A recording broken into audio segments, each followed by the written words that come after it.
Hello, and thanks for clicking on the video. Now here's the thing. This week, the new Fantastic Four movie comes out, and I thought this would be a great opportunity to paint one of the characters from Marvel United. And who better than the Thing himself? So I'm going to show you how I painted him.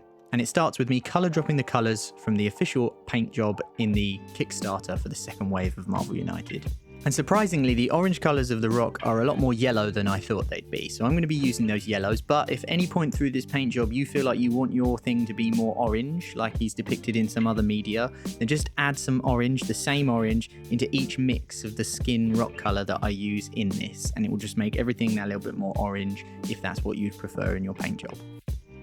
Now in front of you are the paints that I'm going to use. I'm only going to use 12 paints in total, all of these 11 paints plus black.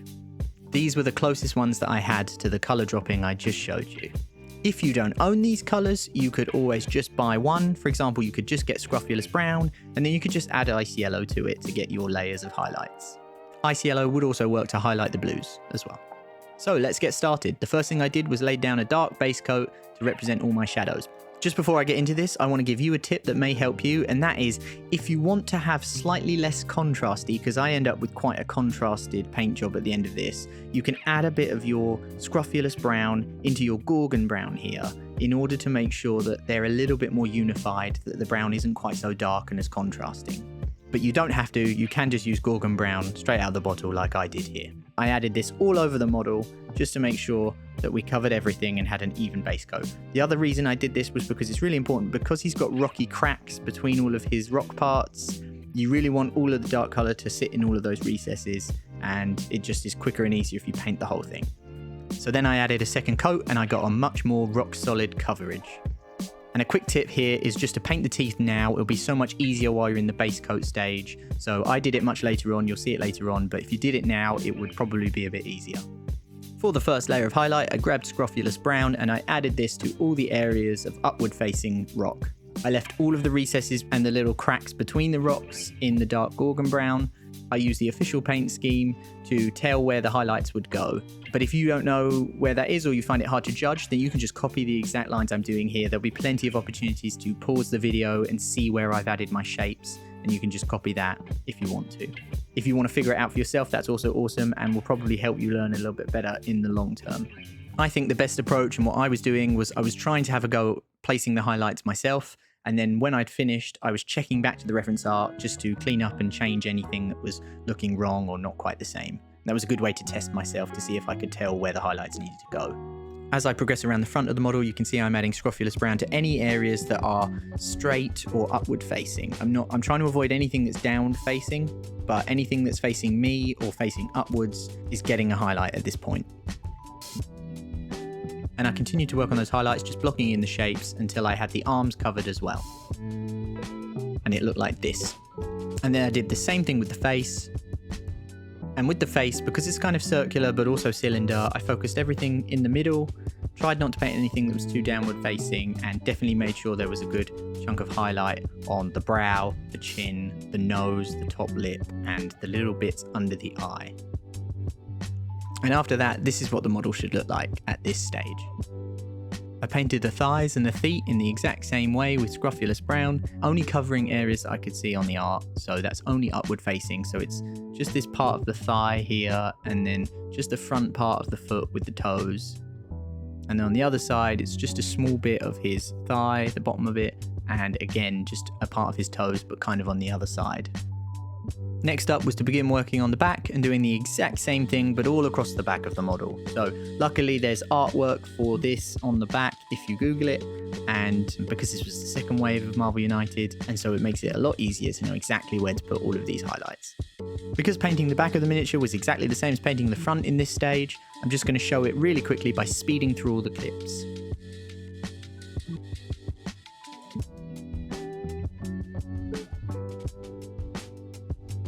And now with that initial coat done, we have something that looks like this. You can see that there's a nice dark line between the back and the front. This is because I'm copying the official artwork, and the official artwork had a scheme painted specifically for front and back photography, so it doesn't really include the top and the sides as much detail. However, in this video I will show you later on how you can do some things with those areas to make them a bit better for viewing of all angles. Because the first layer was looking a bit patchy, I then added a second layer which gave me a much more opaque coverage.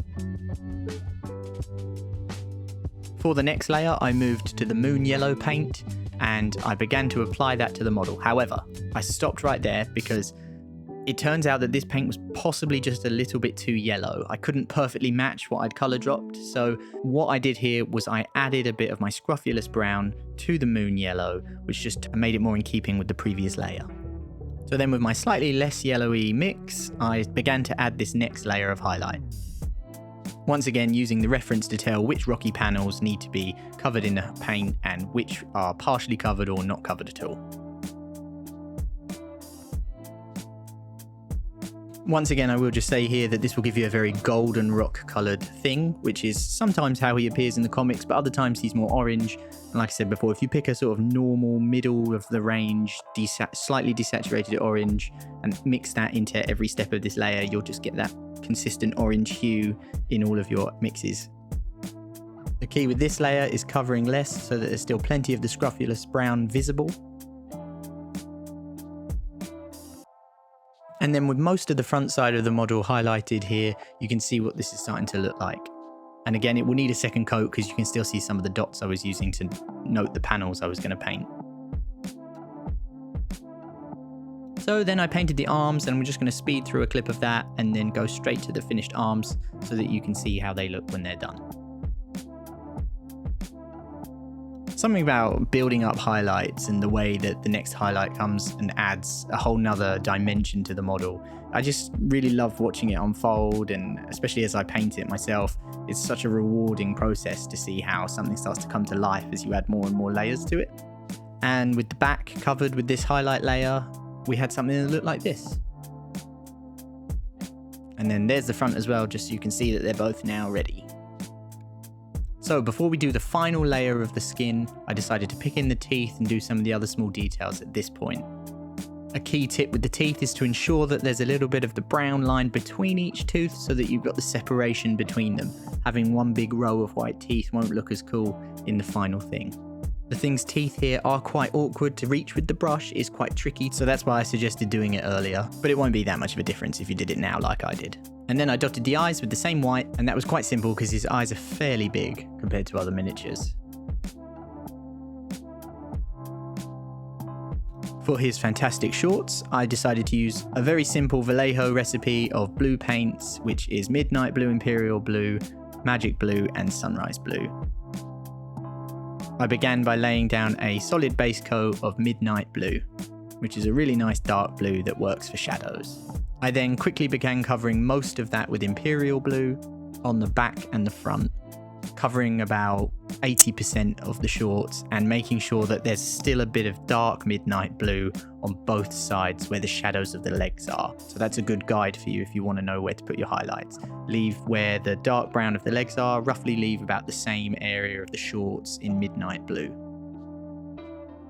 On the front of his shorts, I only really highlighted the area above the highlight on the thigh of the right leg and the front of his sort of waist area. The rest of it I left in shadow because it's downward facing. My next layer of highlight was Magic Blue, and I covered this in a smaller area than the previous layer, but in the same places, above the thigh on the right leg at the front and sort of in a circle around the middle on the back. Just before I go to the next clip, I just want to say I'm going to start painting this Sunrise Blue, but what happened was I felt that that was far too bright, and I ended up with shorts that actually looked a lot like non-metallic metal, and I didn't want to go for that effect. So what I ended up doing was mixing a bit of the Magic Blue from the previous step into the Sunrise Blue to tone it down a little bit, bring it more in keeping and make it look less shiny and bright. This would just help the highlight look less stark in contrast to the rest of the shorts. Then, because I had blue on my wet palette, I was feeling ambitious, so I decided to try and dot the eyes to give the thing an iris.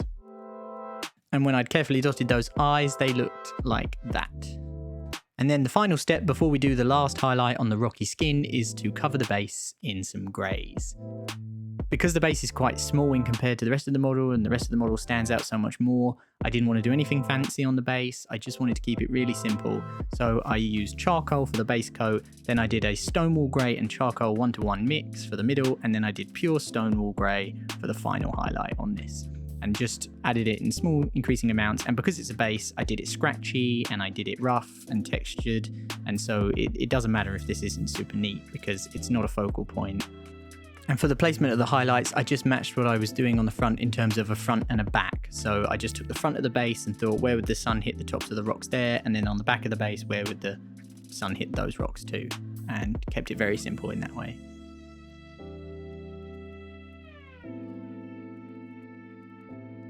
And then with the base done, this is what it looked like. If you wanted to go a step beyond this, you could add some green as if there's some moss around, or some brown elements in there. Or you could use slightly more brown coloured rocks to help tie them into the rest of the miniature as well.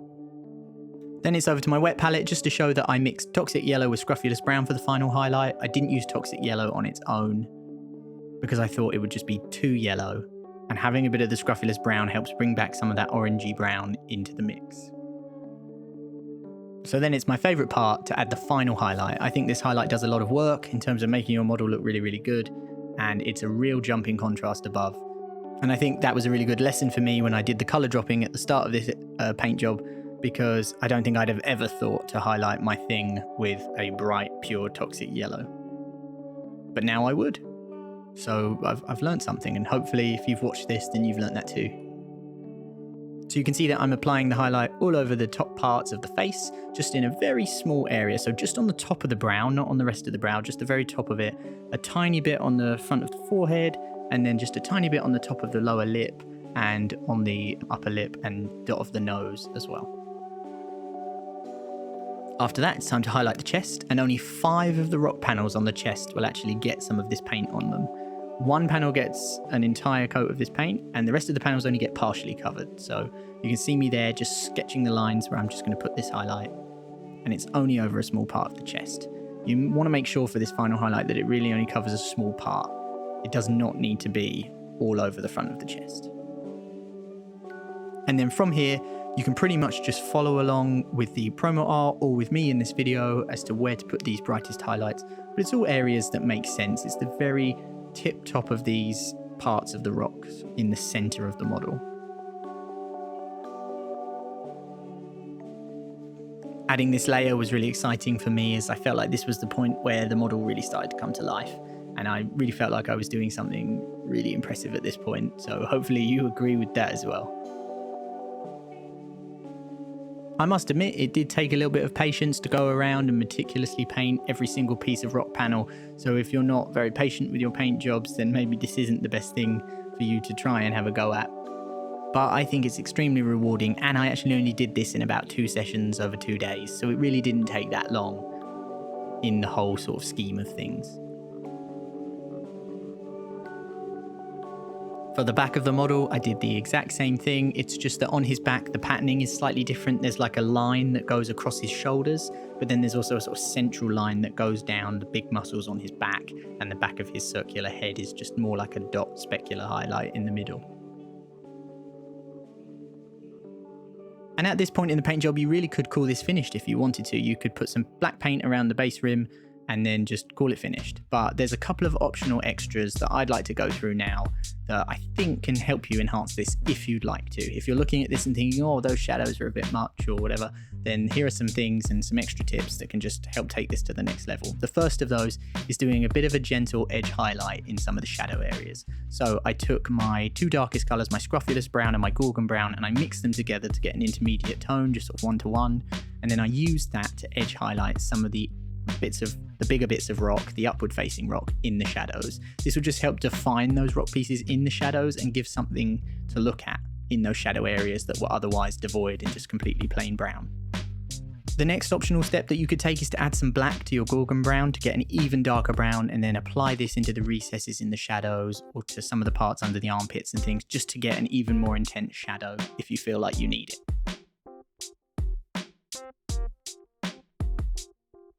And then the final optional extra step here is just something that I mentioned a bit earlier on about how there's a big brown gap and that from above that looks a bit weird.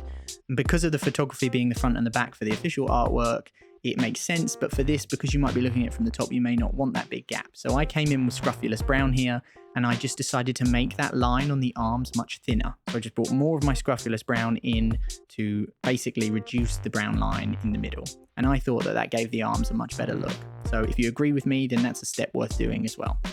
And with all those stages done, the miniature was finished. I applied black paint around the base, and then here's a look at it. Now I am going to do a final shot on a spinning rotating table as well, just so you can see that in a different lighting, because this does look very golden, and under some different lighting you can see a bit more of the orange from the Scrofulous Brown coming through. I had lots of fun painting this miniature, and it was really awesome to practice my volumes, my shades, and to really work with a reference art in order to make sure that I was learning where everything should go. And I surprised myself a few times by looking at the art and thinking, oh, that's not where I'd have put the highlight, or that's not the color I'd have used. I can't wait to see the movie. I'm looking forward to it a lot. I hope that you've enjoyed this video. If you want to support me, click all the buttons below, please. It helps me out. And I'll get to work on the next one. Next week we've got something very special. I'm going to be starting a small series, and I hope you'll join me for that, because it's going to be really fun and really creative.